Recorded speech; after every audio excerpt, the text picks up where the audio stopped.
ఈ కాలంలో మనం గిన్నెలు తోమాలంటే సబ్బులతో తోముతున్నాం. అది కెమికల్ అని తెలుసును, చేతులు పాడవుతాయని తెలుసును. ఎక్కడైనా ఏమైనా ఆ సబ్బు తాలూకా నమూనా గిన్నెలకు అంటుకుపోయి ఉండిపోతే దానివల్ల క్యాన్సర్లు వస్తాయని కూడా చెప్తారు.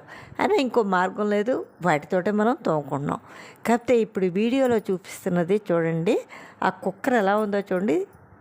దాంతో తోమితే కొత్త కుక్కర్లో ఎలా తయారైందో చూడండి. ఇత్తడి పళ్ళెమును ఇదేంటనుకుంటున్నారు, ప్రకృతి నుండి వచ్చింది. అంటే కొండని కొట్టి తయారు చేసే ముగ్గు అనమాట, రాతి ముగ్గు. ఆ కుక్కరు, ఆ ఇత్తడి పళ్ళెం కొత్త వాటిలో తయారయ్యండి ఆ రాతి ముగ్గుతో తోమితే.